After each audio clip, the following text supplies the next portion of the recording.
नमस्कार प्रेक्षकांनो, या मालिकेच्या आजच्या जबरदस्त भागामध्ये अतिशय जबरदस्त ट्विस्ट आपण पाहणार आहोत आणि त्यामध्ये निलिमाने कसा हार सोडला आहे. चक्क स्वानंदी पुराव्यासकट कशी समर समोर आणते आणि निलिमाच्या झिंजा पकडून आता समर निलिमाला कसं बाहेर काढतो. स्वानंदी ही आता मलिकाचे कसे 12 वाजवते. प्रेक्षकांनो, ह्या सगळ्या सत्याचा ट्विस्ट या भागामध्ये आपण पाहणार आहोत. चला तर व्हिडिओला सुरुवात करूयात. त्यामध्ये आता समर आणि स्वानंदी इकडे गुढीपाडव्याला आता पूजा करायला बसलेले असतात. तर तिकडे सरपोतदारांच्या घरात आता आदिरा ही रोहनसोबत गुढीपाडव्याची पूजा करते आणि आता इकडे गुढीपाडव्याची पूजा समर आणि स्वानंदीने करताच आजी खूप खुश होते. आजी म्हणते की आता हा माझ्यासाठी शेवटचा जरी पाडवा असला ना तरी मला काही फरक पडणार नाही, कारण आज मला या गुढीपाडव्याला खूप आनंद झाला आहे. आजीचे ते बोलणे ऐकताच इकडे आता समरला धक्का बसतो. समर म्हणतो की काय बोलतेस तू आजी, तुला कळतंय का काही. स्वानंदी म्हणते की आजी, आत्ताच मी कुठे तुमच्या घरी आले तेव्हा आपल्याला अजून एकत्र खूप गुढीपाडवे असे साजरे करायचे, तेव्हा आता असा विषय काढायचा नाही बरं का. स्वानंदीचे बोलणे ऐकून आता समर खुश होतो आणि समर आता तो प्रेमाचा क्षणाचा सगळ्या आपल्या कुटुंबाचा फॅमिलीचा नारायणकडून सेल्फी काढतो आणि आता ते सगळं बघून स्वानंदी आजीच्या एवढी जवळ गेलेली बघून मलिकाचा जळफळाट होतो आणि मलिका आता स्वानंदीला बाजूला घेऊन आता मलिका स्वानंदीसोबत बोलू लागते. मलिका म्हणते स्वानंदी, आज तर तू खूप खुश दिसते. तेव्हा आता स्वानंदी म्हणते की आजीने गुढीपाडव्याची पूजा केली ना, खरंच मला आज खूप आनंद झाला आहे. मलिका म्हणते की पण स्वानंदी, तू आजीच्या बाबतीत जो काही हलगर्जीपणा केला ना तो मी कधीच विसरू शकत नाही बरं का. एवढा निष्काळजीपणा आणि हलगर्जीपणा तू केला हे तू विसरू नकोस. स्वानंदी म्हणते की मी सुद्धा तो क्षण कधीच विसरणार नाही आणि मी तुम्हाला गॅरंटी देते की या घरात पुन्हा अशी चूक माझ्याकडून कधीच होणार नाही आणि याची गॅरंटी मी तुम्हाला देते. ते ऐकताच आता मलिका म्हणते की छान बोलते स्वानंदी तू.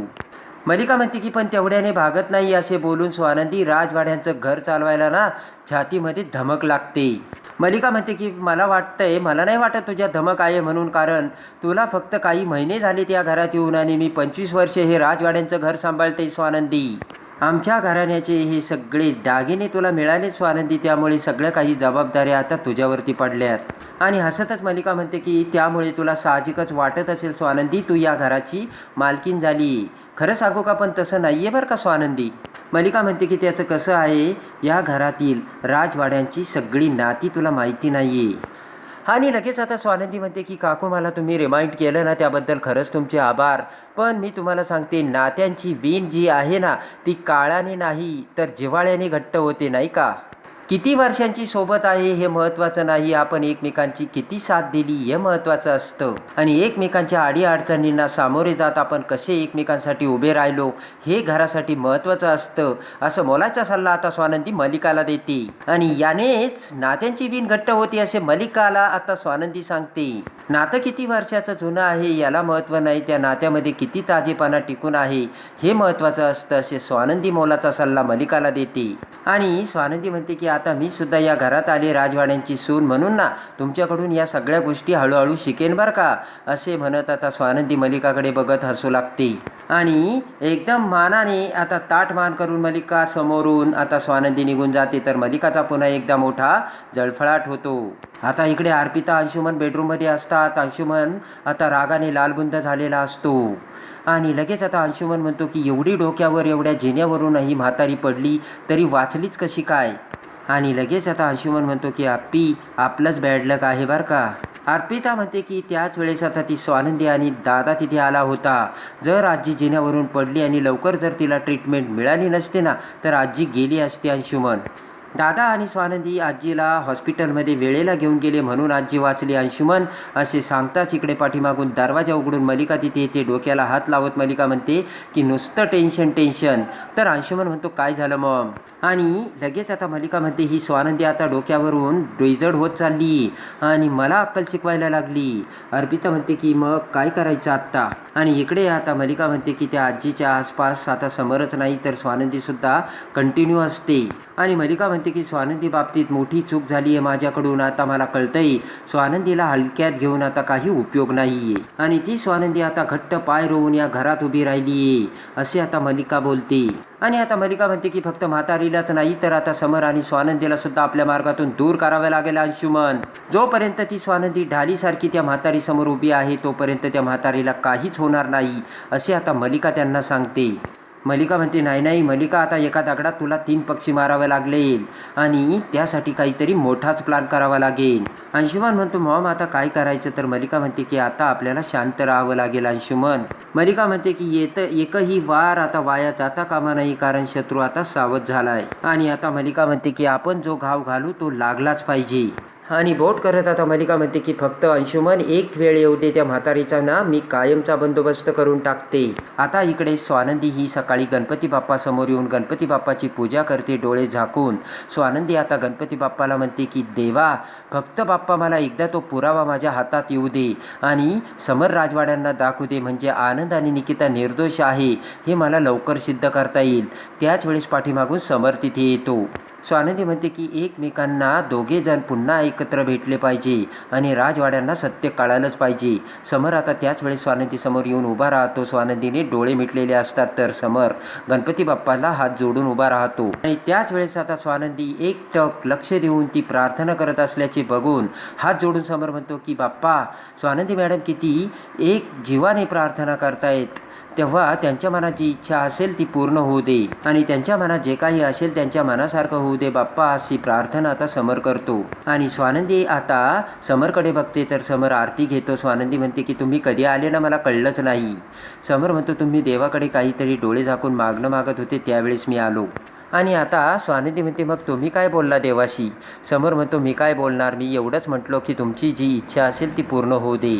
आणि स्वानंदी म्हणते खरंच? समर म्हणतो तुमचा चेहरा एवढा का खुलला, देवाकडे तुम्ही काय मागितलं? तर स्वानंदी म्हणते काही नाही. आणि आता इकडे स्वानंदी दुसऱ्या दिवशी निकिता आनंदला फोन करून एका ठिकाणी बोलावते. तिघेही आता एकमेकांना भेटतात. स्वानंदी म्हटले की मिळाला का तो व्हिडिओ करप्ट झालेला?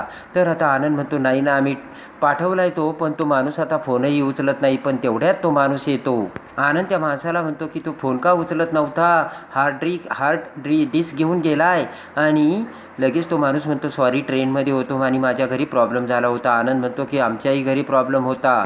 आनंद म्हणतो की तो व्हिडिओ रिकवर झाला की नाही? तो माणूस म्हणतो खूप वेळ लागला, पण एकदाचा झाला. तर आनंदला आता आनंद होतो आणि लगेच आता तो हार्ड ड्राईव्हची डिस्क आता लगेच तो माणूस आनंदला देतो. आनंद खूप खुश होतो आणि त्याचे आभार मानतो. आता इकडे समरने बेडरूममध्ये असताना कंपनीत फोन केलेला असतो आणि दिवसाचं काय वेळापत्रक आहे, मीटिंग्स काय काय आहे ते सगळं समर फोनवर सांगत असतो. समर म्हणतो की ज्या काही सगळ्या मीटिंग झाल्या ना, त्या सगळ्यांची डिटेल्स मला हवी आहेत. आणि इकडे आता तो व्हिडिओ ची हार्ड डिस्क घेऊन लगेच आता स्वानंदी आनंद हे घरी येतात. तर स्वानंदी आता तिच्या लॅपटॉपमध्ये तो व्हिडिओ डाउनलोड करते. पटकन निकिता आता सगळ्यांच्या हातावर साखर देते. आनंद म्हणतो मला ना खरंच खूप आनंद झाला आहे आज. आणि आता स्वानंदी म्हणते की तुम्हाला आता जे फील होतंय ना, त्याच कंडिशनमध्ये राजवाड्यांना हे फील व्हायला पाहिजे आणि त्यानंतर त्यांनी तुमची माफी मागावी, असे आता स्वानंदी आनंदला सांगते. म्हणते की आणि हा व्हिडिओ बघितल्यानंतर मानाने त्यांनी तुम्हाला त्यांच्या आयुष्यात परत आणावं. आनंद म्हणतो की माफी कशाला स्वानंदी वहिनी, तो माझा चांगला मित्र आहे आणि मैत्रीमध्ये फॉर्मॅलिटी कशाची माफी मागायला पाहिजे? मैत्री तर खरी असते, पण आनंद दादा, मैत्रीमध्ये आपला मित्र चुकला हे त्याला कळायला हवं आणि त्याची जाणीव त्याला व्हायला हवी, यासाठी माफी. आणि लगेच आता स्वानंदी म्हणते की जोपर्यंत आता तुम्ही त्या घरात येणारच नाही, जोपर्यंत समर राजवाडे मानाने तुम्हाला त्या घरात आणत नाही तोपर्यंत. स्वानंदी म्हणते पुरावा तर दाखवायचा आहे, पण तो तुम्ही नाही मी दाखवेन. आणि स्वानंदी तो पुराव्याचा व्हिडिओ घेऊन तिच्या लॅपटॉपमध्ये आता डाउनलोड करून तिथून निघते. आता इकडे मल्लिका ही निलिमाला बोलावते आणि म्हणते की मी तुला फोन केला होता, उचलला का नाही? आणि निलिमा आता मल्लिकाकडे तिच्या घरी आलेली असते. मल्लिका म्हणते तू इथे कशाला आली, तुला जर इथे कुणी बघितलं तर काय होईल निलिमा? आता निलिमा म्हणते की मला ना माझं एक काम आहे, मला पैसे हवे आहेत. मल्लिका म्हणते ठीक आहे, मी ट्रान्सफर करते. मल्लिका म्हणते की लगेच निघा आत्ता. तर निलिमा म्हणते ठीक आहे. आणि तेवढ्यात आता निलिमा घाईघाईने आतमधून मल्लिका समोरून बाहेर जाऊ लागताच तिकडून स्वानंदी दरवाजात येते. स्वानंदी निलिमाला बघते आणि म्हणते अरे बापरे, तुम्ही काय करता इथे? निलिमा स्वानंदीला बघून घाबरते. निलिमा म्हणते मी आजीला बरं नाही, त्यांची चौकशी करायला आली होती. निलिमा म्हणते की अच्छा येते बरं का. स्वानंदी निलिमाला थांबवते आणि म्हणते एक मिनटं, माझं तुमच्याकडे एक काम आहे. निलिमा म्हणते माझ्याकडे? तर स्वानंदी म्हणते हो. निलिमा म्हणते मला जरा घाई आहे. तर स्वानंदी म्हणते अहो जाल की, एवढी कशाला घाई करता? आणि लगेच आता स्वानंदी निलिमाला म्हणते या. तर समर आजी दोघेही तिथे येतात. तर लगेच आता स्वानंदी नारायणला बोलावते आणि म्हणते की अंशुमन, अर्पिता आणि मल्लिका काकूंना सुद्धा बोलावून आणा. नारायण आता बोलवायला जातो. समर म्हणतो काय चाललंय तुमचं. स्वानंदी म्हणते अहो सगळं सांगते अगोदर सगळ्यांना तर येऊ द्या. आणि लगेच आता अंशुमन, अर्पिता आणि मल्लिका तिथे येतात. तर समर म्हणतो अख्खं घर जमा झालंय आता सांगा. आणि लगेच आता स्वानंदी म्हणते नारायण दादा आमच्या खोलीतून जरा लॅपटॉप घेऊन या. आणि नारायण आता पटकन लॅपटॉप घेऊन येतो. आणि लगेच आता पेन ड्राईव्ह लॅपटॉपला कनेक्ट करत आता स्वानंदी तो निलिमाचा व्हिडिओ आता हार कसा चोरला हे समर समोर सगळ्यांना दाखवू लागते. आणि सगळेजण आता सगळ्यांच्या नजरा त्या लॅपटॉपकडे टवकारल्या जातात. समर, आजी, मल्लिका, निलिमा, अर्पिता, अंशुमन सगळेजण आता तो व्हिडिओ बघू लागतात. आणि त्यानंतर आता तो व्हिडिओ बघून सगळ्यांना मोठा धक्का बसलेला असतो. तर निलिमा आता घाबरतच तिथून जाऊ लागते. तर स्वानंदी म्हणते थांबा तुम्ही तो दागिन्याचा हार गाडीमधून काढून त्या पिशवीतून काढून निकिताताईंच्या पर्समध्ये टाकला ना. तर निलिमा जाम घाबरते.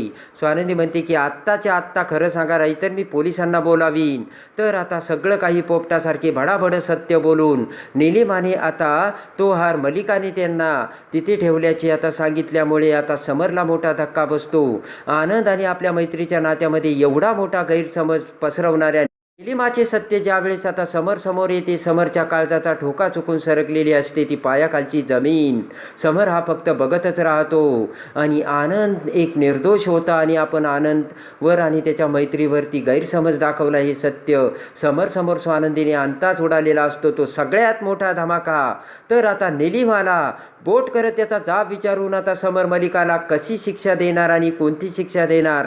प्रेक्षकांनो हे बघण्यासाठी मालिकेच्या पुढच्या प्रत्येक जबरदस्त एपिसोड बघण्यासाठी आपल्या चॅनलला लाईक करा, सबस्क्राईब करा.